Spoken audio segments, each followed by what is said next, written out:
Hello and welcome back to the Gold Advantage. The off-season of League of Legends is finally coming to an end, and a lot has happened. We've had format changes in the LEC. We've had teams being released from the LCS. It's been a fiesta. I want to say it's been good. I don't know about that. I think there's a little bit of apprehension after esports winter and everything going into it, but BMB and me are back. We're not going anywhere. We're definitely not EG or Golden Guardians, so no surprises there. We'll stick around for our loyal and faithful viewers. How have you been this off season? Yeah. To your point, I mean, like, look, has esports and competitive gaming been in a little bit of a lull? Yes. But we're here. Did we lose our barometer, our gatekeepers of the LCS? Yes. And with it, I think that there will be no more gatekeeping. I think they'll let everybody in to playoffs. Yeah. This is a full affair at this point. It's been a bit unnerving, right? Like over the past, when we started this podcast and we started doing this, you had some like names that you knew were going to be there every year. Not only did we get rid of and just goodbye to EG and GG, TSM no longer hanging out in the LCS. They're now also going and playing elsewhere. So like, winters come. They're very hard. Not as hard anymore with global warming. Hopefully there won't be hopefully global warming will be coming back and helping League of Legends and the esports scene in general, thawing it out a little bit here. But there's money to be made, and I am excited to be back, and I'm excited to be starting to get into some competitive league. It feels like less of a build up than in previous seasons, but I have no doubt as the winter turns to spring, turns to summer, turns to worlds, there was already statistics around the past world champions. It was the most streamed live like esports event ever. Yeah. So like while there's a winter, people are still caring, people are still here, and so are we. So let's fucking go. Let's do it. I think the best way is to kick things off with the LEC, which is the more exciting split. There's some other things around the LCS, which I will get into a little bit later. I thought the best way to do this is just to give out rankings. And honestly, the way I've looked at it is essentially we have the shit teams, we have the contenders, should we say, which is the smack in the middle, and then we have the potential winners, the guys that I really think have the talent, the discipline to kind of get behind it. I think we go from bottom up, and how's that sound to you? How are your rankings? Do you have it in a classic 10 to 1? I always have rankings. I'm here for it. I've also got some statistics. We can go through every single player roster mania. Don't think that's really going to help everybody too much. There's a lot of unknown names out there. There's just a lot less grabbing from different leagues, I think, this year. I've got all the odds queued up, so we are ready to go. And let me tell you, I have some disparity. All right, number 10. Kick us off. Number 10. I have some marketing in my background. I always like to come for like little catchphrases. Yep. Number 10, Mad is bad. Mad Lions this season are going to be terrible. And this is a team that has, over time, in my opinion, I don't know where you have them, but like this has been a team that we love betting, love thinking that they're going to do great in the playoffs. Continuously come back, might not have the best regular season, but always come back and then perform in playoffs, making it to Worlds and stuff like that. This season, I don't see a way. They have just completely lost this grip. They are not prioritizing this team or this season. Disappointing to see. Yeah, no, I'm with you. Look, I have them in my trash as well. They have Mirwin in top lane, Oyoya in jungle. He re-signed with them, which I'm pretty surprised about because there was rumors about him going elsewhere. That was, I think, pretty exciting. The idea of him going to Rogue would have been really good, but he decided to stick around. Fresco in mid lane, Super and Alvaro in the bot lane. They've gone for a very 4-player Spanish team. Yep. I just look, these guys are good. Some of them have been playing in the RLs. They have a strong Spanish fan base. I just don't see how this team, when I look at everything else, is going to do better. And like you said, they have this history of performing in playoffs. And so much of that was around Humanoid, Kazi, Hillsang, like these other players, Alyoya without a doubt. And whilst I might not be biggest fan of the team or Kazi, they came through and they gave something. So they've clearly gone budget. It just looks kind of trash, to be honest, and that's why I have them in the trash category. Yeah. I think the other one that I have, and this is, I'm gonna say trash, but there's a whole bunch of them that I have here. But the next one for me, I think we're gonna disagree on. Actually, let's use your rankings, and I'll respond to your rankings because you have an official one, and whereas mine is like just lumped together. So I think the next one I have is controversial. So I am Okay. really gonna look forward to your response. It's a team that I think has talent, but I just don't think it's going to connect, and I just don't think that there's a lot there. It is one of the new teams, Karmine Ooh. Corp. Wow. Yeah. Ninth place. Ninth place, baby. Okay, yeah, that's I am very I disagree with that massively. Well, let's go. Tell me why. Okay, so mine is like I actually have them as contender to win it all. I really think they have it. Now I have a big concern. Like one, I'm a massive fan of Bo. So Yeah. they brought him on board. I'm really excited about that. Yeah. And I think Carmine Core is the type of team that is very loyal to their players and they recognize and support talent. This bloody sunlight. I moved position to get away from it. It's following you But everywhere. I can't complain. You can't escape It's it. the midst of winter. I Yeah. can't complain too much about it, but I'll bring my mic a bit closer. Yeah. So look, Kabashad coming back is a great sign. He has been playing really well. He's been receiving a lot of offers, I know, from the LEC while he was in the French league at the LFL, and he turned them down and he kept staying. And I think the fact that he's coming back is a good sign. Bo is phenomenal. I think so long as you play to his strength and you let him be the focal point, I think he is someone who will carry a team. And then Upset is a very talented guy. I think there are issues. I think he has personality issues, but I think someone like Bo and Cabochard can really deal with it. My big concern is Targamas. Yes. Targamas is someone who was decent on G2, but he dropped down. And one of the big problems with him is he's too quiet. He doesn't communicate well. It's something they've talked about. He's quite sensitive, apparently. I do not know how he is going to pair with Upset. At the same time, maybe this is one of those pairings where it's very clear who is in charge. It's Upset. You play to Upset, you play to Bo.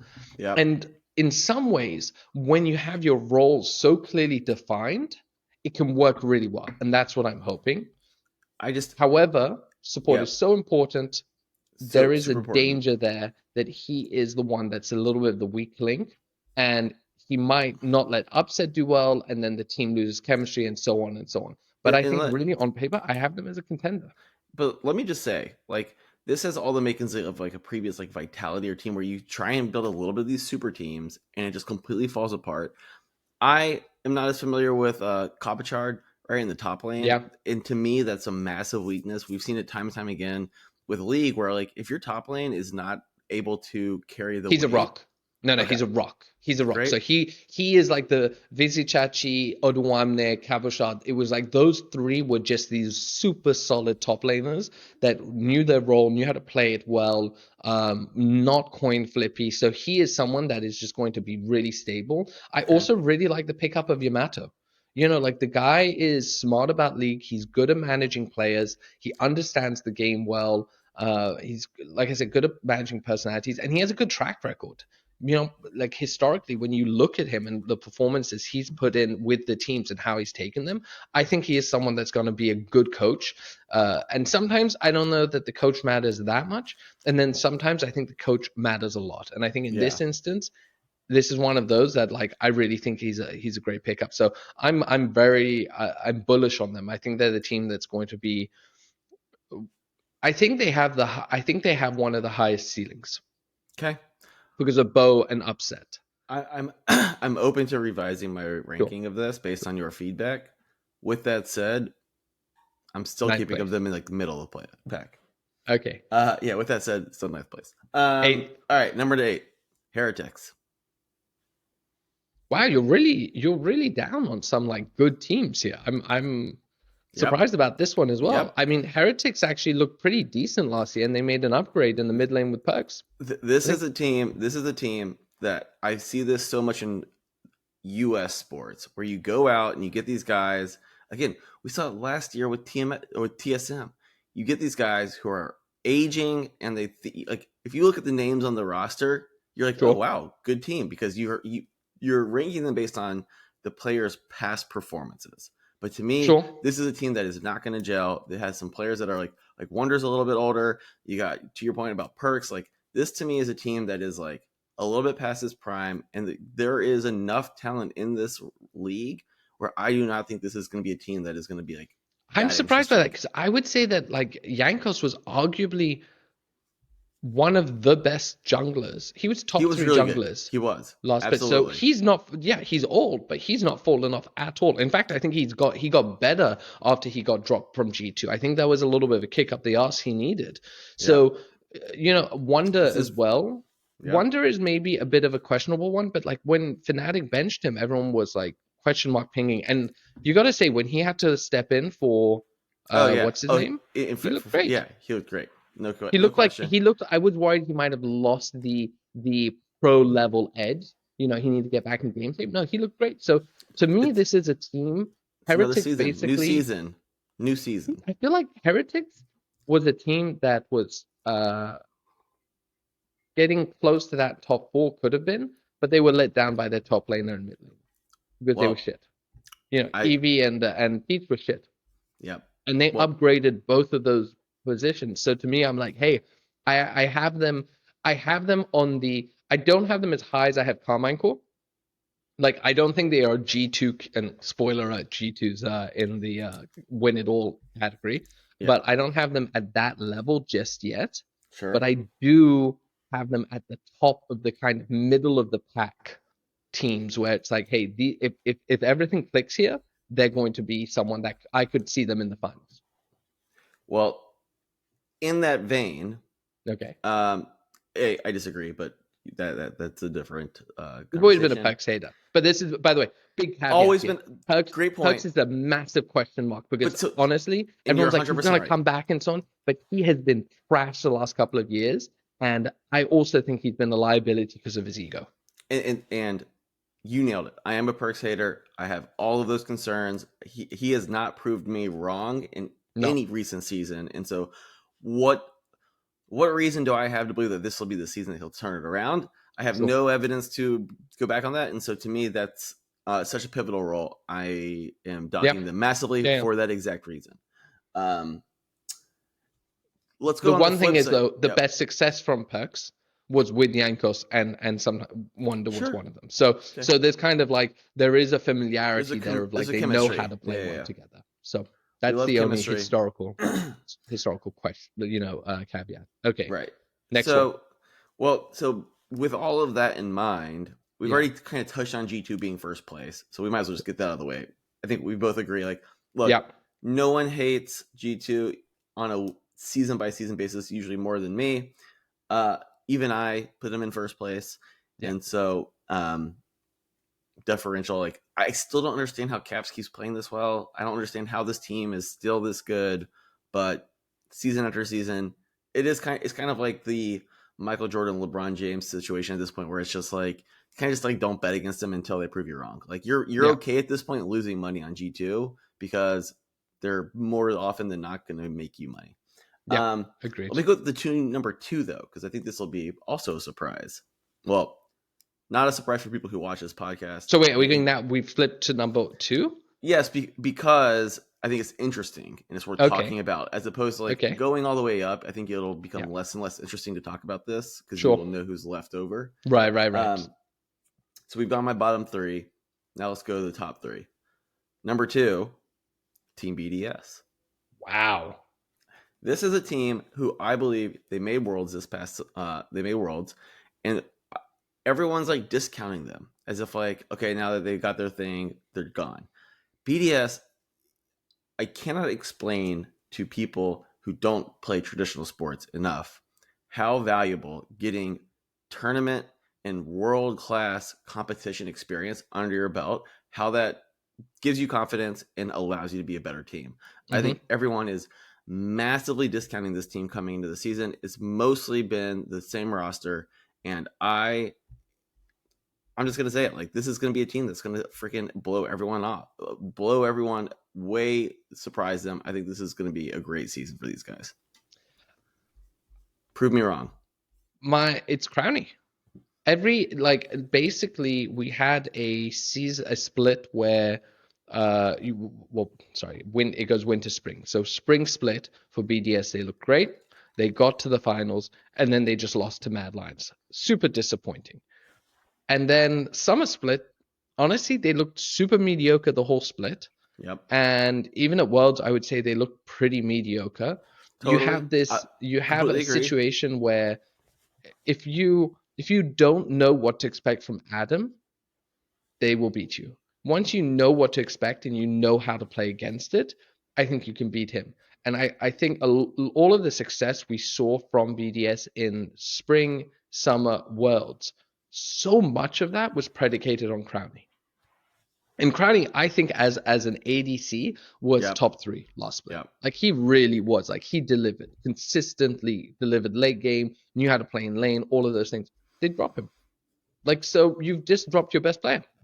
No way you're second place. No way you're second place. These guys, second place. Mark my words. So, all right. I mean, I'm super excited about that because I'm like, no way.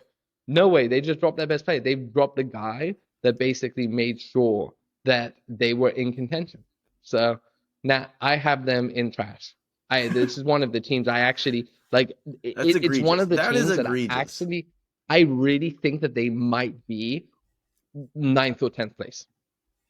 Well, I strongly disagree.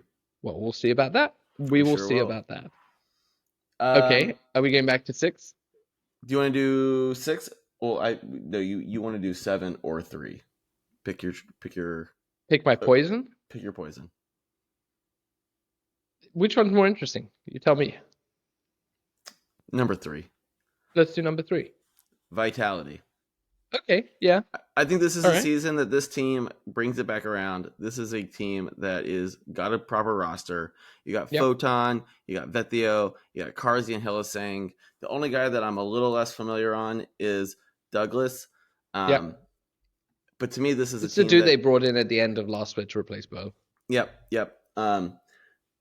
Haven't seen a full season with them, but to me, this is a team that had the winter, knows each other, and to me, this is a team that can actually play really strong this season. They're my smack bang of the middle. They're like my 4th, 5th place team, and the main reason there is just that I'm a fan of Photon, but he really, after a great debut, kind of fell off a bit, hit and miss. Douglas didn't really impress me, but it was his first kind of showing. Yeah. So I can see that. Look, Vetheo, Karzi, Hylissang worked really well together. I think Vetheo and the right team is quite rock. I have them. I really compare them a lot to Heretics. I think there's a lot of comparisons there for some reason, but I rank Heretics as better. So one of those teams has perks and the other one doesn't. One of them has perks, one of them doesn't, but one of them has Jankos and one of them doesn't. So it's one of those things where, Karzi, Hylissang can pop off and really win them a few matches, but we'll lose them a few. Yeah. And I think Wonder, two Jankos, guys that are a bit older. I think Wonder, Jankos are going to be. I think Jankos is going to be great again. I think Wonder's going to be really solid.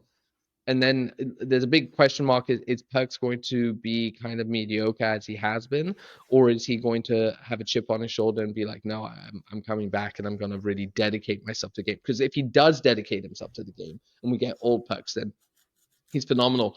So to me, it's like if I put Heretics at like 4th, I have G2 first, KC second, Heretics is 4th. It kind of pushes Vitality to 5th. But they're there in that kind of middle of the pack of potential contenders. Because I can see, and like I can see the argument for swapping these around. Yep. Okay. Yeah. And then I assume the next one is Fnatic.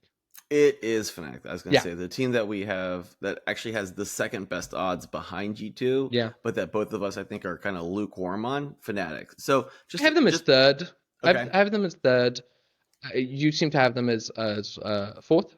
Yeah. Yeah. I think I find it interesting that So I guess your just to your go to the arguments for next ones. BDS. Yeah. So it's Yeah. Fnatic, Rogue, Giant X, SK. So like those are Yeah. kind of the next. Okay. That is how it falls for me. I don't strongly disagree with that. I think look, SK I think has a potential to go. Niski mid looks decent. SK is kind of on that.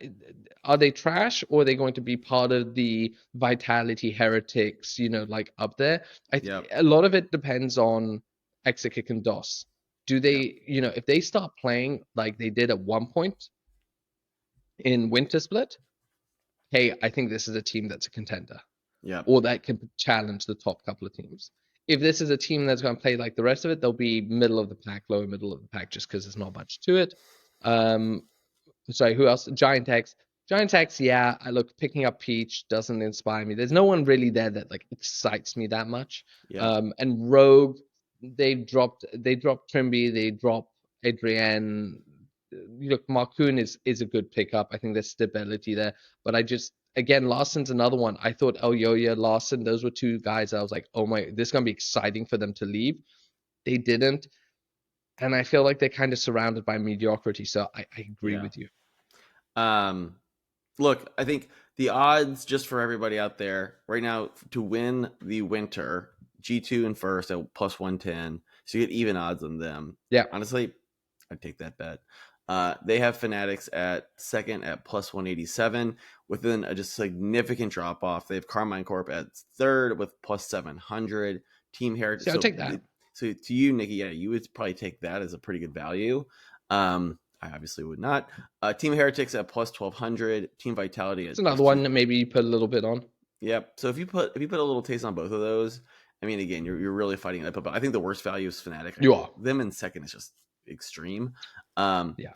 Vitality, Rogue, SK, BDS, Giant X, and then Mad Lions. And I want to reach the finals, bet. That's what I want. I'm less concerned about the win it all. It's more reach the finals. That's what I'm interested. Just to go back to Fnatic, look, I have them third. They got better and better last split. They look decent in Worlds. Yep. I'm surprised that because the argument you have for BDS, I think applies to Fnatic, and they didn't drop their best player. So, I guess they dropped Trimby, and I think he was a real boon to them. Sure. It seemed he joined the roster and made it way better. So I am a bit shocked by that. I think I don't know how good Jun is. He's Korean, so that might be good for Noah. I mean, look, the reality is no one's ever claimed that I don't have some emotional ties to some of these teams, right? That might be clouding some of my judgment. Okay. I think Fnatic is a quality team. They're usually always, around the hoop when things finish. I had them in fourth, right? Yeah. Decent. I just think, again, like, this is a BDS team that everyone always shits on, and they always outperform everyone's expectations. Sure. And so this is another season where they haven't been freaking like second to last place. And I'm like, y'all are crazy. They just went to Worlds. Like, what that does to an organization and to like the mentality of an organization is just so much. Again, I think when you look at a sports book or maybe even commentator, like, I don't think they fully appreciate that value. Yeah. And it's like, I see this every season when the USA basketball, right? You get all these players who go play in like the Olympics or you go play in the World FIBA tournament where you're not necessarily playing against the best players like you do in the NBA. But you get the reps, you get the confidence. This like experience of playing against different competition that just like has such a profound. And then the next season in the NBA, they come back with like an entire different mentality, confidence, whatever it is, and have like these breakout seasons. So this is me thinking, applying that logic to this team. I'm excited. I think a lot of it. I love that, and I know we're not a basketball podcast, but I follow NBA quite a bit. I really enjoy it. I think the comparison is like a lot of the Olympics or FIBA. It's the young guys who get a chance to really be 100%. The guy. They become the guy, and it's like, hey, 100%. You need to win. You need to drag us to it. You can't rely on Steph. You can't rely on LeBron. And some of them don't have that. Like I think big one for me is Ant Edwards, but he's been a star in the making for ages. And just getting those extra reps and being the guy who has to lead the team, I think adds a lot of value. All right, that wraps it up. Look, for the bets, it's first week. I'm not going to go through them we obviously, you have favorites, you have underdogs. I like to watch these and kind of pay attention to draft. I like to see how teams are shaking out. There's Yep. not really a lot that's like standing out to me. I want to say like I'll take Rogue over SK at 1.75, but I'm just that thing is like I have no idea how Rogue is. Maybe SK's been practicing nonstop, so it's I I'm look not a for big the fan I look for the of big recommending. swings. Yeah, I look for the Yeah, big swings. So like to your point, Carmine Corp against Fnatic, you can get Carmine at 2.43. Kind of yeah, love that. I do. Yeah, that's a good one. I think while I I do think believe BD, Vitality even over Giant X at 1.7.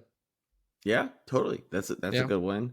Um, I mean, you can get Heretics at 1.75 against Mad Lions. Fucking take yeah, that right now before that goes yep. down.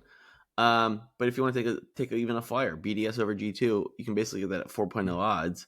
Uh, it's the first weekend. Who knows what's going to happen? And so I would Yeah. just, I'm not going to run through every single game. I don't think you would have any intention of running through every single game. I would just look for, again, these matchups where you have, 2.2 to 2.3 or better odds for the first weekend. You get a lot. It's just a best of one. You have a lot of opportunity for these guys to feel each other out, and start placing just small waiters here and there. I Yeah, wouldn't. I exactly. wouldn't. I wouldn't be going more than 2 units on Oh no. any given bet. This is a week of fun bets for me. Correct. That's what it is. All right, LCS. Look, they've dropped two teams. EG is not a surprise. That toxic, shitty fucking org deserves to be kicked out. It is such a shame because if you've been in esports long enough, the EG legacy is an amazing one. I used to watch them in StarCraft. They're awesome. But Nicole and all of those shitty people. I mean, the current CEO, I think, is a Not. cool guy. I think he's Yeah. doing a good Not. job. Not all Yeah. of them. Chris is. I think it's a shame. It's just a shame what's happening, but that's not surprising. I think Golden Guardians leaving is surprising. It was also surprising when Golden Guardians kind of came out and said, "Well, no, we didn't ask for this. We accepted it. It was Riot that approached us." Whereas Riot and Riot's PR piece tried to kind of Hit position it the piece. other way. Yeah. But like, look, I I'm in mixed minds on this because one, losing teams is not great, and I don't like the teams that we lost. E.g., that was a competitive team. I don't like that we lost Golden Guardians, who was also I think a fairly competitive team. For It them sucks. being associated with Yeah, the for them being associated with the Golden State Warriors, who you would never think would have been able to put together a good yeah, League of Legends team.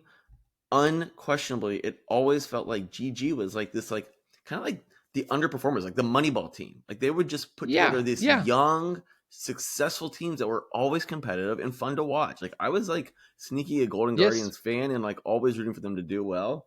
Um, and to the EG point, it's like, man, like what a historic organization. It's like you hate that is. I think that will be a brand that will come back. I don't see them being gone forever, and I think there's too much equity there with the value of that brand. There's a couple other teams that I would be completely fine if lost. Dignitas, goodbye, yeah. good riddance. That look, I'm.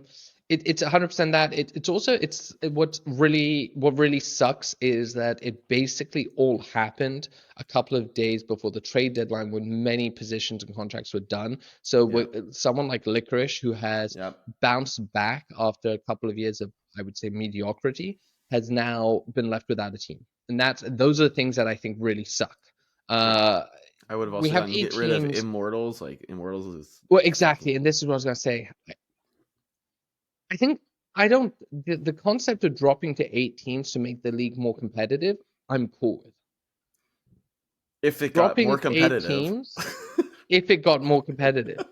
We got 8 teams and fucking Immortals is still there.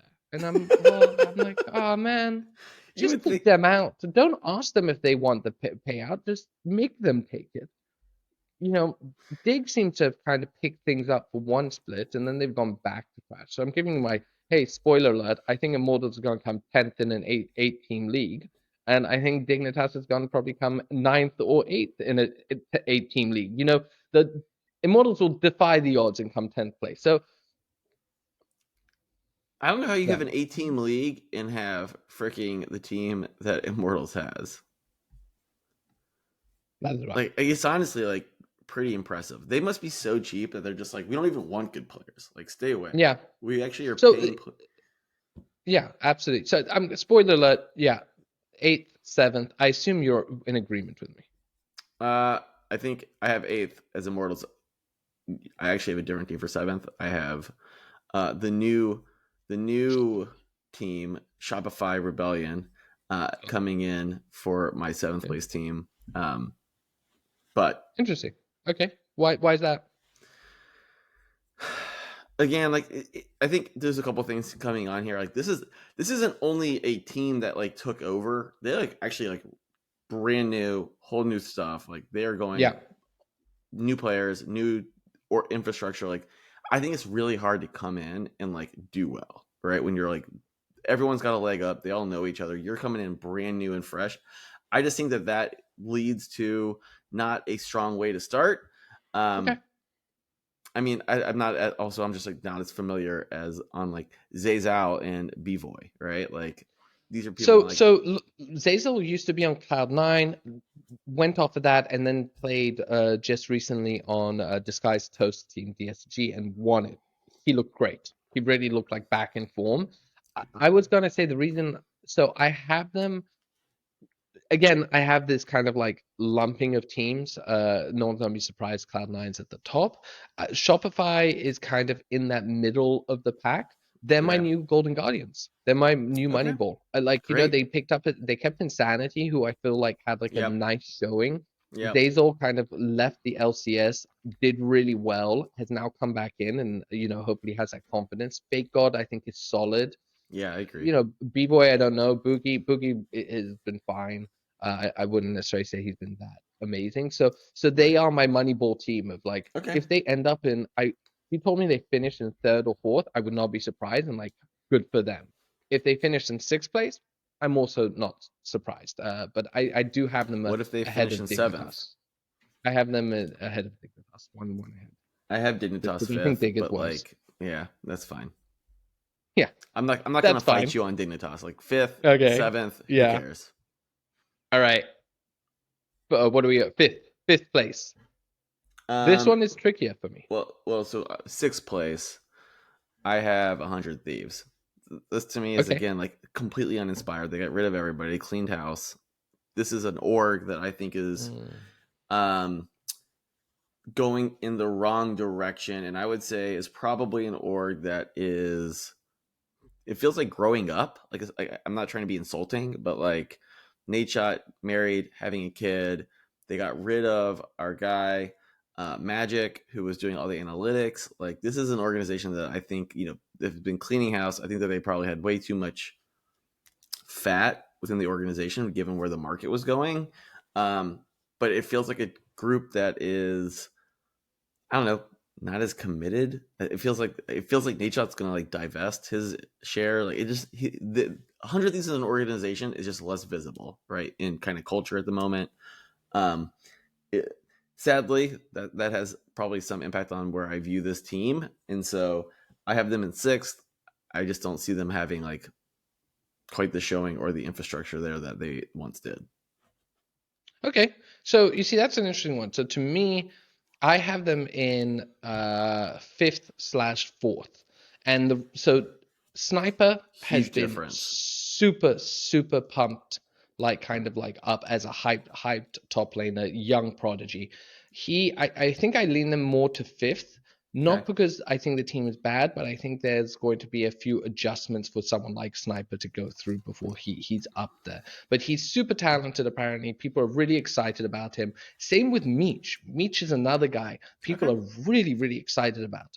And I do believe that these two could be the next generation of the great players that we're going to have. And so I'm ready. River, I think, is phenomenal. River, I think, he was like one of the best junglers last bit. Like I really liked River. He was always so talented and just like solid when he was on Golden Guardians.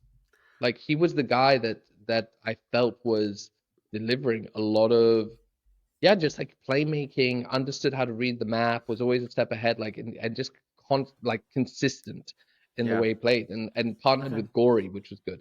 Quid is a big question mark for me in mid lane. Yeah. I think Isla is not amazing. I don't think he's terrible, but I just don't think he's great.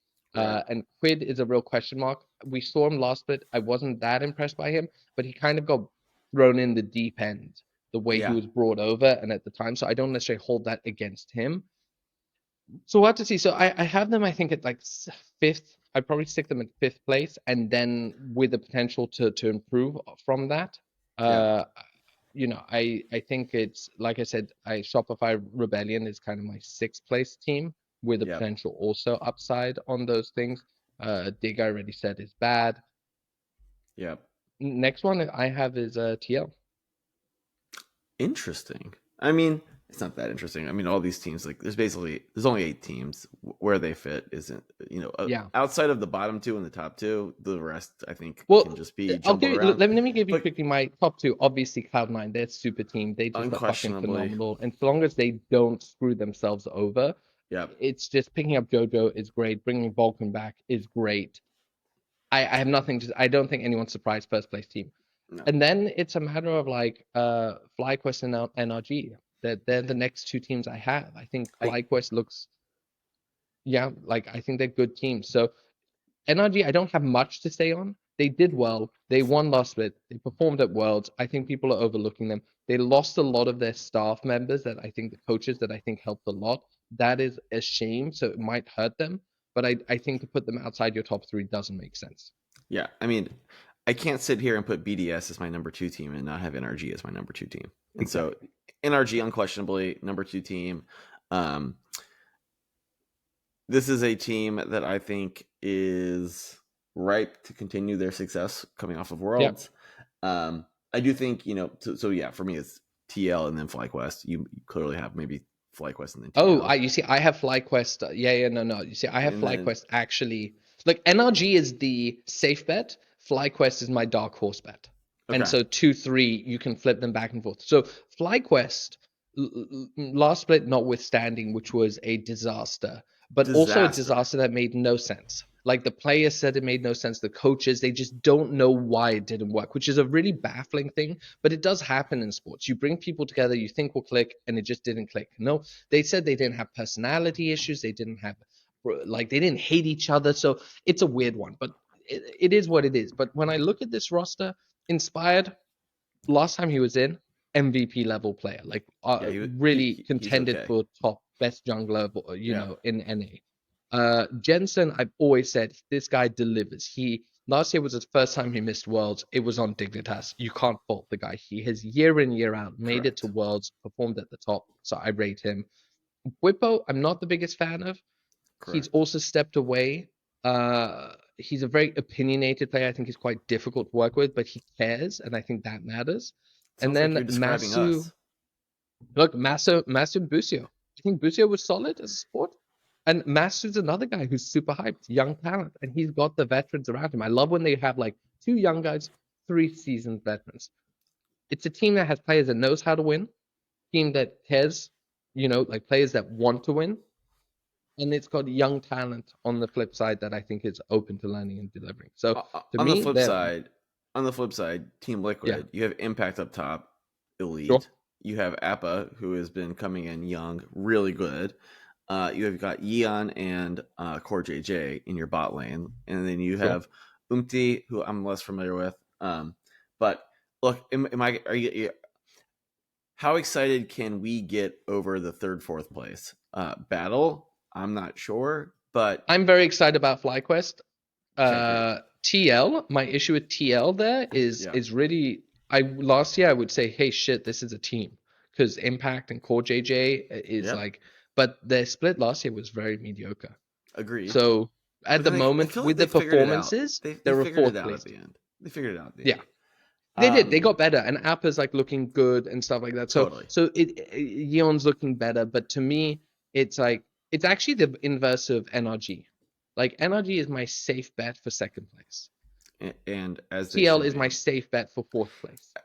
So before we got on this podcast, I thought we also had a good discussion that I do want to bring here, which is just Sure. like if you're Cloud9, and you are the prohibitive favorite, there's only 8 teams. these other 7 teams, by and large, are not going to get you prepared for MSI or Worlds. It is of my perspective, and I know you have some history and can fill in, but like if you're Cloud9, the weekends are like kind of like what you like you have to do contractually. But to me, if I would be putting all of my time into the middle of the week, the practices, and I would like have I would go have like an ambassadorship with the LPL and the LCK, where it's like every other week we want to play one of your best teams. Like we will probably mess you guys up, but like have an ambassador, like start paying teams to come play against you, and like really take those practices in the middle of the week super seriously. Yeah. Start training there, and then try and take whatever you learn during those practice weeks during the week and apply it in the weekend. It might mean that you lose weekend games, but like who gives a shit? Like you're going to make the playoffs, and when you get to the playoffs, you're going to win, right? Like to the extent, but like start translating and forcing the tempo, forcing the gameplay that you learn there on the LCS. Yeah. I think it'll make the league better and get us more prepared for world play, but also like be like that's the only way you're ever going to get into that status and that level, which obviously is what that is where these guys have aspirations of being, where we all have aspirations of being, and like I think you have to treat the season different. Like there's no other way to make the season interesting. I 100% agree with you. I do. I agree with you, and it is something that I have always wanted them to do. Like Cloud9 has been at the top for so long that essentially they needed to stop focusing on the LCS and just focus on Worlds. And I think when they brought on LS, there was a hope of that. There were other times where it was like, hey, last year my biggest disappointment with them was that they were just not trying to get better. They were winning games in the laziest way, and they just were not trying to get better, and they looked like shit above. It's one of and that's coaching, right? Like I'm sorry, it's like coaching. that is It's where the coaching team. comes in. Yeah, absolutely. It's coaching. It's the attitude of the players. It's the attitude of the org. And honestly, one of the things was that you can be competitive and entertaining. And I was very disappointed with the LCS org owners who were like, no, we're a competitive league. We're not doing things for entertainment. And I was like, you're missing the point of why we watch sports. Entirely. Like, you can be LeBron and the greatest and competitive. You can be MJ and Kobe, who are some of the most competitive. You are still selling entertainment. And I am super disappointed by the fact that they don't push the boundaries. So I agree with you 100%. I really want them to do that, to start really pushing the games, the tempo of the games, trying to make it harder for them to win or to like learn the game at that level. Yeah. I think unfortunately it's not something they do. They care more about winning the LCS and just doing that well than it seems about international performance. And I don't know if it's a player thing. I don't know if it's an org. I think it's a combination thing. Yeah. But I 100% agree with you. Unfortunately, the LCS and Riot need to get over to their office and tell them, like, hey, no one gives a shit about our league. We need you guys to carry it, and you need to become entertaining. Like, this is the only way this makes sense. But some of it is due to Riot. You know, like Riot will walk around and like fart in people's faces, and then they'll be like, "Don't trash talk on stage, guys. Can't say he's shit. We'll fine you." And it's like, all right, guys. Well, I mean, one, apply that to your office, first of all. But like, second of all, it's those trash talking moments that like make it interesting. Like that's the thing. It's like I want a real rivalry. I want like players where it's like if you lose this, you know the guy is gonna be talking shit online to you, and vice versa. And that's the stuff that like people get annoyed at KC for being too passionate, and it's like, guys, that's like you want that. We want passionate fan bases. Like, don't tell people to kill themselves and stuff like that. Don't be a fucking asshole. Like, that's the problem with that's the problem with esports. No, what do you mean? It's a problem in sports. You have assholes in sports messaging them about losing their bets and stuff like that. I know, but the difference is esports is so online, right? All the communities, and it gets so toxic when all of a sudden people start people get really aggro and go after them. And when your entire world is online, it feels different than when you're playing in the real world, and then you still have the real I world think perspective. a lot of My point, look, I I think to can't your point, disagree because I think the big sports stars have way more followers, and I think their DMs, their tweets, they won bad game, people are talking shit. Like the fan bases of the Browns sure. or of the So Patriots and stuff like that, or the Jets, it's like are so huge right. that you're just gonna have a bunch of dickheads next year. I think to your But I point want though, passion. I want passion I from think to your esports. point though, it's like when your community is only so big, you listen Yeah, a lot more to them. Like to your true. point, if they were bigger personalities, if they had more people, then you could kind of like, oh, that's just white noise. Yeah, But when yeah. your community is tens of thousands large and they're all Hmm. online, you're like you don't have millions, like you're going to listen to them more, and it's gonna impact you more. And honestly, they're usually younger, and so like Yeah. there's a lot less infrastructure around it. Anyway, I don't want to go on that tangent at the moment. 100%. I do think Call of Duty has tried that, and we love it for it. I do think that some of it has been off-putting though to people. But like No, but like reality COD, is, they kind of won. No, but even COD, they took it back. yeah, Like this is you what I'm have a saying. I couple of think people like Scrappy who were talking shit, but then everyone else they told them, and they even told him off, and like he got fined and stuff. And it's like, guys, yeah, what are you doing? He's the one bringing personality to the league. you need That's it. This is what so people want, right? You want a yeah, villain. You need villain. You need the dichotomy. That's why we work great. You have you who's yep, educated and informed. You have me who wants to bet. It's great. exactly. Just to touch on it before we go, LCS odds, Cloud9, no surprise. Um, favorite at plus 125. I would jump on that immediately if you can get it. Sure, Plus odds for this Cloud9 team is insane. agreed. NRG at plus 350, Team Liquid at plus 500, FlyQuest at plus 600. Nikki, so you should be jumping all over FlyQuest. All over. At least, and probably not for the to win, but and this will be, or again, we're not going to go through every single game, but in FlyQuest where they're plus 600, you're going to get some great odds on them when they play other teams, and I think you're going to be able to Yeah, get a lot of value there on a week to week basis. 100 Thieves in 6th, Dignitas in 7th, Immortals, and then Shopify Rebellion. love it. So the sports makers agree with my bottom two. Yeah, no, I think it's a weird one. I'm not so excited for this year. I think in No Europe, I'm a shit. little bit disappointed with some of the team moves. I was really excited about Larssen and Alioya, where they might end up, and because I do think they're two talents that can like lead a team to greatness, but they stuck around with I think orgs are not utilizing them, and Yeah. I think North America it's hard. I need to see something happen and see what happens, but it feels a bit. You kept some mediocre teams, you got rid of some teams I kind of liked, and Yep. we'll have to see what ends up happening. Um, yeah, we'll have to see. We'll I have to th- see what ends up happening. But we're here. We're not going anywhere. The and ups and I do downs, think esports winter that's doesn't right. I matter. do think we will probably try and cover a little bit more of the LCK Hmm. and the LPL. Probably not as in depth because it's for me harder time zone to watch. Um, with that said, it's clearly where the best league is being played, and it feels like a Yeah, disservice not to be a little bit more, at least touching on yeah, it here and there. agreed, Um, agreed. all right, I'm with you on it. Okay, now before I completely get blinded because the sun has been it's relentless. attacking you. It has been relentless. I mean, I'm getting a tan, which is nice, but we'll see. Yeah. Anyway, thank you everyone for tuning in. I'll bring my face back so you can see it. Thank you for tuning in, everyone. It is a pleasure to be back. We hope you enjoy the games and let us know what you think as always. Bye, everyone. Toodaloo.